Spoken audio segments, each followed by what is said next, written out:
Hi friends, welcome to my channel UPSC aspirant. నేను మీ అను. ఈరోజు మనం యూపీఎస్సీ ప్రిపరేషన్ గురించి మాట్లాడుకుందాం. స్టార్ట్ చేసే ముందు చాలామందికి చాలా డౌట్స్ అనేవి ఉంటాయి. చేయగలమా? చాలామంది చాలా విషయాలు చెప్తూ ఉంటారు. వాటిలన్నిటి గురించి వీడియోలో డిస్కస్ చేసుకోవచ్చు. టాపిక్లోకి వెళ్ళే ముందు ఇప్పటి వరకు మీరు కనుక నా ఛానల్కి సబ్స్క్రైబ్ చేయకపోతే సబ్స్క్రైబ్ చేయండి. పక్కనే ఉన్న బెల్ ఐకాన్ని ప్రెస్ చేస్తే నేను చేసే ప్రతి వీడియో నోటిఫికేషన్ మీకు అన్నీ వస్తుంది. ఫస్ట్ మనం ప్రిపరేషన్ స్టార్ట్ చేసే ముందు మనకి మన మీద నమ్మకం అనేది ఉండాలి. Believe in your self, be confident. చాలా కాన్ఫిడెంట్గా ఉండాలి. మన మీద నమ్మకం లేకపోతే మనం అయితే ఏ పని చేయలేము. కాన్ఫిడెంట్గా ఉండాలి. నేను చేయగలను అని పాజిటివ్ థింకింగ్తో కాన్ఫిడెంట్గా ఉంటే కనుక మనం ఏదైనా సాధించగలం. ఫస్ట్ స్టార్టింగే నేను చేయగలనా అనుకుని ఏదైనా స్టార్ట్ చేస్తే ఏ పని అనేది కంప్లీట్ అవ్వదు. సో ఫస్ట్ మీ మీద మీరు నమ్మకం ఉంచుకొని కాన్ఫిడెంట్గా స్టార్ట్ చేయండి ఏ పని చేసినా. అండ్ నెక్స్ట్ థింగ్ వచ్చేసి డోంట్ డిస్ట్రాక్షన్స్ అనేది ఏం పెట్టుకోకండి. మనం ఏమైనా స్టార్ట్ చేసేటప్పుడు మనం కాన్ఫిడెంట్గా మనం చేయగలమని నమ్మకంతో స్టార్ట్ చేయాలి. మధ్యలో ఏదన్నా ఒక డిస్ట్రాక్షన్ వస్తే మళ్ళీ అటువైపుకి వెళ్ళిపోకూడదు. సపోజ్ మీరు ఇప్పుడు యూపీఎస్సీ ప్రిపరేషన్ స్టార్ట్ చేయగానే ఇది పెద్ద ప్రాసెస్, 2 years ప్రాసెస్, 2 years నేను చేయగలనా అని చిన్న డిస్ట్రాక్షన్ థాట్ మీకు మనసులోకి వచ్చగానే మీకున్న కాన్ఫిడెన్స్ అనేది కొంచెం తగ్గిపోతుంది. అప్పుడు ఇంకా మళ్ళీ మీరు ట్రాక్లోకి రావడం చాలా కష్టపడతారు. అలాంటి డిస్ట్రాక్షన్స్ ఏం పెట్టుకోకండి. ముందు చిన్న పోస్ట్కి ఏమన్నా ట్రై చేద్దాము, అది వచ్చిన తర్వాత అప్పుడు యూపీఎస్సీ ప్రిపరేషన్ పెద్ద ప్రాసెస్ కదా, అప్పుడు ప్రిపేర్ అవుదాము అన్న చిన్న డిస్ట్రాక్షన్ మీ మైండ్లోకి వచ్చినా కూడా మీరు అనేది యూపీఎస్సీ క్రాక్ చేయలేరు. అలాంటి ఆలోచనలు పెట్టుకోకుండా మీరు ప్రిపరేషన్ మీద ఫోకస్ పెట్టాలి. And don't lie to your self. అంటే ఇప్పుడు మనం ప్రిపరేషన్ స్టార్ట్ చేసాం, మనం ఏమైనా చదువుతున్నాం బుక్, మనకి కంప్లీట్గా బుక్ అనేది పూర్తిగా రాలేదు అంటే పైన చదివాం, మన ఓన్ వర్డ్స్లో పర్లేదు వచ్చేసింది, ఏం పర్లేదు మనం రాసేయగలం, ఈ క్వశ్చన్ వస్తే రాసేయచ్చు పర్లేదు అన్న కాకుండా కంప్లీట్గా కాన్ఫిడెంట్గా నాకు వచ్చిందంటేనే మీరు నెక్స్ట్ టాపిక్లోకి వెళ్ళండి. అలా కాకుండా పర్వాలేదు నేను చేసేయగలను అని మీకు మీరే చెప్పేసుకుని వెళ్ళిపోతే అది పూర్తిగా గుర్తుండదు లాస్ట్కి వచ్చే వరకు. సో మీకు మీరు అబద్ధం ఆడుకోకండి. Don't lie to yourself. Stick to your preparation.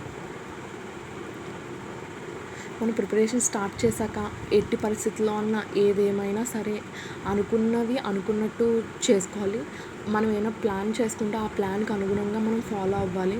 మధ్యలో ఎటువంటి డిస్ట్రాక్షన్స్ పెట్టుకొని అంటే కొంచెం పక్క సైడ్కి వెళ్తే ఇంక మళ్ళీ ఆ ప్లాన్ అలా ఆగిపోతుంది, మళ్ళీ అది అలా వెనక్కి పడిపోతుంది, అది మళ్ళీ మనం చేయలేము. సో మీరు stick to your preparation. Make your own plans, make short term plans. మనం ఇప్పుడు ప్రిపరేషన్ స్టార్ట్ చేసే ముందు మనం చాలా వీడియోస్ అనేది చూస్తాము. టాపర్స్ ఇంటర్వ్యూస్ కానివ్వండి, వేరే వాళ్ళ అందరి వీడియోస్ మనం చూస్తూ ఉంటాము. ఏంటి, ఎలా చదవాలి, ఏం చేయాలి అని. అవి చూసి మన ఓన్ ప్లాన్స్ మనం చేసుకోవాలి. వేరే వాళ్ళు ఎవరో చేసిన ప్లాన్ వాళ్ళకి అనుగుణంగా వాళ్ళ ప్లాన్ అనేది వాళ్ళు ప్రిపేర్ చేసుకుంటారు. సో దాన్ని బట్టి మనకు అనుగుణంగా మనం ఎక్కడ వీక్ పాయింట్స్ ఉన్నాయి అవి చూసుకుని మన ప్లాన్స్ అనేది మనం చేసుకోవాలి తప్ప వాళ్ళ ప్లాన్ని బ్లైండ్గా ఫాలో అయిపోతే మనకి చాలా కష్టంగా ఉంటుంది.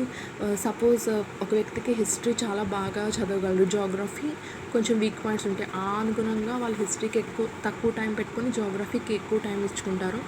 సో అలాగా మీకు కావాల్సిన మీ సబ్జెక్ట్స్ మీకు ఎక్కడ వీక్ పాయింట్స్ ఉన్నాయో మనకి తెలుసు కాబట్టి మన ప్లాన్ అంటే వాళ్ళందరి ప్లానింగ్స్ మనం చూసి దాన్ని బట్టి మనకు ఓన్ ప్లాన్ అనేది చేసుకుంటే సక్సెస్ ఈజీగా వస్తుంది.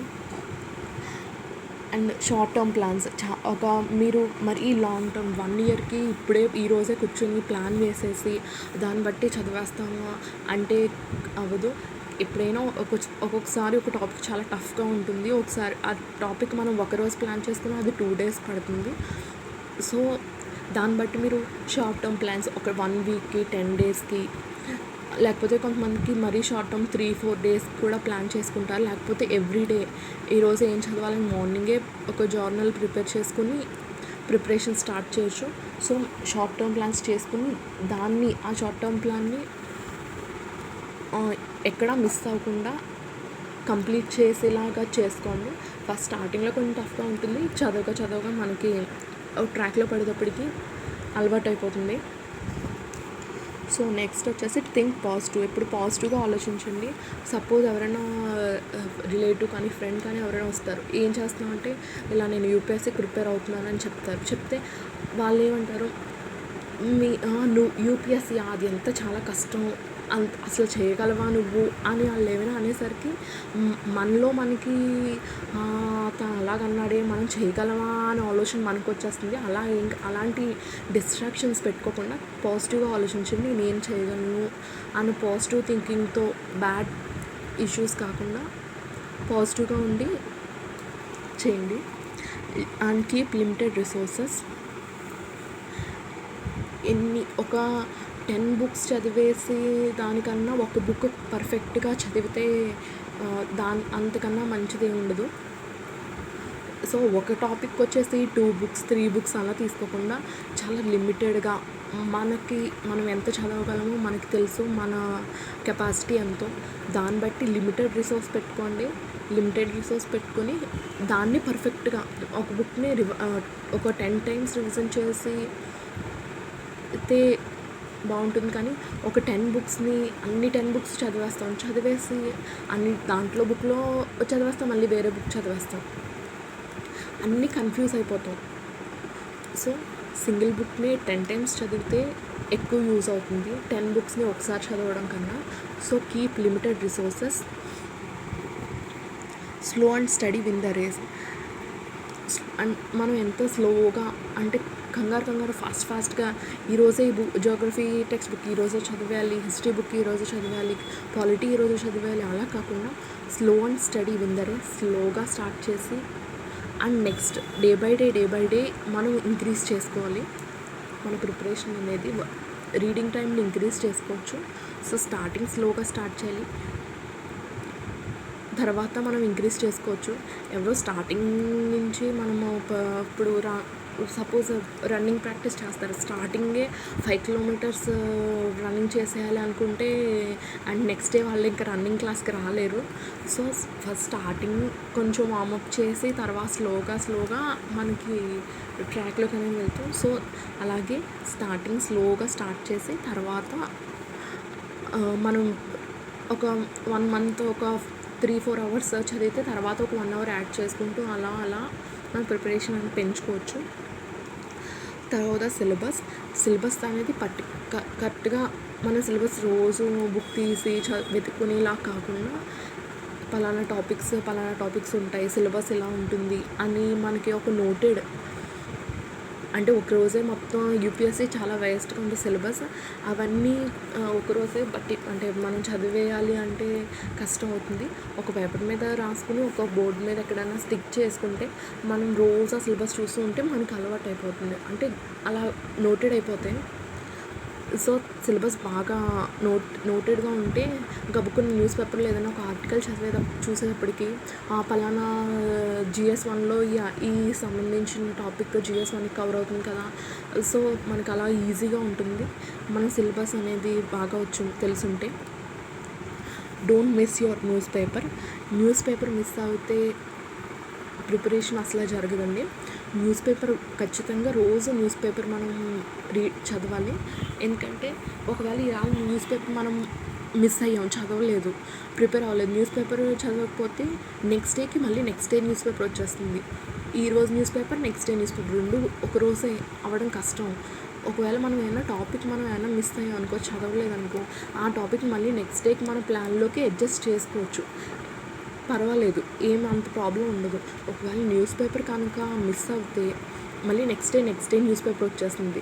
అలా మనం ఒక 4 days న్యూస్ పేపర్ మిస్ చేస్తే రీడింగ్, 5th డే మళ్ళీ మనం చదవలేము. ముందు 4 days న్యూస్ పేపర్స్ కూడా బర్డెన్కి నిండిపోతాయి. సో అసలు ఒక్కరోజు కూడా న్యూస్ పేపర్ చదవడం అనేది మిస్ చేయకండి. Don't over think. మనం ఓవర్ థింకింగ్ చేయకండి అసలు. సపోజ్ నాకు నేను ఐఏఎస్ అవుతే నేను అలా చేస్తాను, ఇలా చేస్తాను, ఐపీఎస్ అవుతే అలా చేస్తాను, అలాంటి సేమ్స్ చేస్తాను. అయిన తర్వాత ఆలోచించుకోవచ్చు అవన్నీ. ఇప్పుడు ప్రిపరేషన్ అప్పుడు మాత్రం ప్రిపరేషన్ గురించి ఆలోచించండి. ఓవర్ థింక్ చేయకండి. Depend on your hard work, not luck. ఎప్పుడు కూడా మన హార్డ్ వర్క్ మీదే డిపెండ్ అయి ఉండాలి. లక్ కోసం అసలు చూసుకోకూడదు. ఇప్పుడు ఎవరికైనా సరే వాళ్ళు 99.9% వాళ్ళ హార్డ్ వర్క్ ఉంటే ఆ 0.01% మాత్రమే లక్ ఉంటుంది. సో మీరే కష్టపడకుండా దేవుడి మీద పూజలు చేసేసి ఏవో మొక్కేసుకొని అలా చేసి లక్ వచ్చేస్తుంది నాకు అని అనుకుంటే అసలు రాదు. మీ వంతు మీరు కష్టపడితే అప్పుడు లక్ అనేది ఎక్కడో ఒక 0.01% ఉండొచ్చు అంతే. ఖచ్చితంగా మీ హార్డ్ వర్కే మీకు సక్సెస్ అవుతుంది. అండ్ ఇంకా కొన్ని విషయాలు ఉన్నాయి ఏంటంటే, మన యూపీఎస్సీ ప్రిపరేషన్ స్టార్ట్ చేసే ముందు ఎవరి దగ్గర ఏదైనా మనం చూస్తూ ఉంటాం, యూపీఎస్సీకి ఇన్ని లక్షల మంది అప్లై చేశారు, ఎన్ని వేల మంది అప్లై చేశారు అని అంటారు. సో వాళ్ళందరితో మీ ప్రిపరేషన్ కాదు. కొంతమంది సీరియస్గా అప్లై చేసే ఆస్పిరెంట్స్ ఉంటారు, వాళ్ళతోనే. ఇది మాత్రం గుర్తుపెట్టుకోకండి. చాలామంది అంటారు ఇన్ని లక్షల మంది అప్లై చేశారు, వాళ్ళలో నీకు వస్తుందా అన్నట్టు మాట్లాడతారు. అన్ని లక్షల మందితోని మీకు ఎగ్జామ్ కాదు. చాలామంది ఏదో సరదాగా చూద్దాంలే ఎగ్జామ్ ఎలా ఉంటుందో అని అప్లై చేసే వాళ్ళు కొంతమంది ఉంటారు. కొంతమంది వెనకాల ఇంట్లో ఫ్యామిలీ ప్రెజర్స్ వల్ల అప్లై చేసే వాళ్ళు కొంతమంది ఉంటారు. వాళ్ళందరితో మీ ప్రిపరేషన్ కాదు. జస్ట్ బాగా సీరియస్ ఆస్పిరెంట్స్ మాత్రం కొంతమంది ఉంటారు. ఒక 4 వంతులు అనుకుంటే 4 వంతుల్లో 1 వంతు సీరియస్ ఆస్పిరెంట్స్ అనేది ఉంటారు. ఆ ఒక్క వంతుతోనే మీ యొక్క ప్రిపరేషన్ అని కాంపిటీషన్ అది మనసులో పెట్టుకుని ఎగ్జామ్కి అనేది ప్రిపేర్ అవ్వండి. ముందే అంతమంది ఇంతమంది అని అది బర్డెన్ మనం మనసులో పెట్టుకుంటే ప్రిపరేషన్ అనేది ముందుకు జరగదు. అండ్ ఇంకా వచ్చేసి మనం ఒక టాపిక్ చదువుకునేటప్పుడు దాన్ని డిఫరెంట్ వేస్లో ఆలోచించాలి. అంటే మనం ఒక టాపిక్ సంబంధించి దాన్ని పొలిటికల్ వ్యూలో, సోషల్ వ్యూలో అండ్ ఫిజియలాజికల్గా ప్రతి దాంట్లోనే ఆలోచించాలి. అలాగైతేనే మనం యూపీఎస్సీ అనేది మెయిన్ ఆన్సర్స్ అనేది అటెంప్ట్ చేయగలం. అండ్ ముఖ్యమైన వన్ మోర్ థింగ్ ఏంటంటే, మనం ప్రిపరేషన్లో ముందు ప్రిలిమ్స్కి చదివేస్తున్నాం, తర్వాత మెయిన్స్ గురించి చూద్దాం అని చాలామంది అనుకుంటారు. అది చాలా రాంగ్ స్టెప్ అండి. స్టార్టింగ్ నుంచే మనం ఇప్పుడు ప్రిపరేషన్ మనం మెయిన్స్ పాయింట్ ఆఫ్ వ్యూలోనే మన ప్రిపరేషన్ అనేది చెయ్యాలి. మెయిన్స్ పాయింట్ ఆఫ్ వ్యూలో చేసి తర్వాత మనకి 1 ఇయర్ బ్యాక్ నుంచే మనం ప్రిపరేషన్ స్టార్ట్ చేస్తాం కాబట్టి 1 ఇయర్ మెయిన్స్ పాయింట్ ఆఫ్ వ్యూలో ప్రిపరేషన్ స్టార్ట్ చేసి ఇంకా యూపీఎస్సీ నోటిఫికేషన్ వచ్చిన తర్వాత ఎగ్జామ్కి ముందు ఒక 5 months ముందు యూపీఎస్సీ నోటిఫికేషన్ ఇస్తారు. అప్పుడు మనం మెయిన్స్ కొంచెం తగ్గించుకొని ప్రిలిమ్స్ మీద ఫోకస్ చేయొచ్చు. ఫస్ట్ నుంచి ప్రిలిమ్స్ చేసేస్తే ప్రిలిమ్స్కి మధ్యలో మ్యాక్సిమం ఒక 3 months గ్యాప్ ఉంటుంది. జూన్లో ప్రిలిమ్స్ ఎగ్జామ్ ఉంటే జూలై మ్యాక్సిమం అక్టోబర్లో మనకి మెయిన్స్ ఎగ్జామ్ వచ్చేస్తుంది. మధ్యలో మ్యాక్సిమం 3 months ఉంటాయి. 3 monthsలో ఆన్సర్ రైటింగ్ మొత్తం అన్నీ మ్యాక్సిమం 2.5-3 months ఉంటాయి. అది చాలా కష్టం. సో ప్రిపరేషన్ ముందు మెయిన్స్ పాయింట్ ఆఫ్ వ్యూలోనే మనం ప్రిపరేషన్ స్టార్ట్ చేసి తర్వాత మనం ప్రిలిమ్స్కి ప్రిపేర్ అవుదాం. ఎగ్జామ్కి ప్రిలిమ్స్ నోటిఫికేషన్ వచ్చిన తర్వాత ప్రిలిమ్స్ పాయింట్ ఆఫ్ వ్యూలో ప్రిపరేషన్ అనేది చేయాలి. అండ్ ఫైనల్గా ఆప్షనల్ కూడా మనం ముందే 75% వరకు ఆప్షనల్ మనం ప్రిపరేషన్ పూర్తయిపోయి ఉండాలి. అప్పుడు ప్రిలిమ్స్ క్వాలిఫై అయ్యాక మిగిలిన 25% ఆ తర్వాత ప్రిపేర్ అవ్వచ్చు. 100% ముందే చదివేసుకున్న ప్రాబ్లం ఉండదు. అంటే మీ ప్రిపరేషన్ స్ట్రాటజీని బట్టి ఉంటుంది. And prelims and optional subject select చేసుకునేటప్పుడు కూడా పలానా టాపర్ ఆప్షనల్ సబ్జెక్ట్ సెలెక్ట్ చేసుకున్నారు కదా, నేను అదే తీసుకుంటాను, పలానా ఆప్షనల్ ఎక్కువ మంది తీసుకున్నారు, వాళ్ళకి ఎక్కువ మార్క్స్ వచ్చేసినాయి అని మనం ఆప్షనల్ సెలెక్ట్ చేసుకోకూడదు. మనకి ఇంట్రెస్ట్ ఏంటో, ఏ సబ్జెక్ట్ ఇంట్రెస్ట్ ఉందో దాన్ని బట్టి చూసుకుని మనం ఆప్షనల్ అనేది సెలెక్ట్ చేసుకోవాలి. మన ప్రీవియస్ ఇయర్ క్వశ్చన్ పేపర్స్ చూసుకొని ఆ క్వశ్చన్స్ మనకు అర్థం అవుతున్నాయా లేదా అని చూసుకుని దాన్ని బట్టి మనం ఆప్షనల్ సెలెక్ట్ చేసుకోవాలి. మనకి పలానా ఆప్షనల్ తీసుకుంటే నేను చదవగలనా అని మీకు తెలుస్తుంది. క్వశ్చన్ పేపర్ చూసేటప్పటికి ఆ క్వశ్చన్స్ నేను అటెంప్ట్ చేయగలనా అని దాన్ని బట్టి మీరు ఆప్షనల్ అనేది సెలెక్ట్ చేసుకోండి. ఎవరో ఏదో ఆప్షనల్, కొంతమంది కోచింగ్ సెంటర్స్ కూడా వాళ్ళ కోచింగ్ ఇన్స్టిట్యూట్లో ఒక 2-3 ఆప్షనల్ సబ్జెక్ట్స్ మాత్రమే చెప్తే ఇది చాలా బాగుంటుంది అని వాటి తీసుకోండి అని చెప్తే మనం అది సెలెక్ట్ చేసుకుంటారు చాలామంది. అలా సెలెక్ట్ చేసుకున్న తర్వాత చాలా ఇబ్బంది పడతారు. సో ఆప్షనల్ చూస్ చేసుకున్నప్పుడు చాలా ఆలోచించి ఆప్షనల్ అనేది చూస్ చేసుకోండి. ఇది ఫ్రెండ్స్ ఈరోజు వీడియో. నాకు తెలిసిన కొన్ని విషయాలు అనేది మీతో షేర్ చేసుకున్నాను. ఈ వీడియో కనుక నచ్చినట్టయితే లైక్ చేయండి, షేర్ చేయండి అండ్ సబ్స్క్రైబ్ చేయండి. యూపీఎస్సీ ఆస్పిరెంట్ ఛానల్ని సబ్స్క్రైబ్ చేసుకోవడం మర్చిపోకండి. పక్కనే ఉన్న బెల్ ఐకాన్ని ప్రెస్ చేస్తే నేను చేసే ప్రతి వీడియో నోటిఫికేషన్ అనేది మీకు వస్తుంది. Thank you friends. See you in the next video. Bye.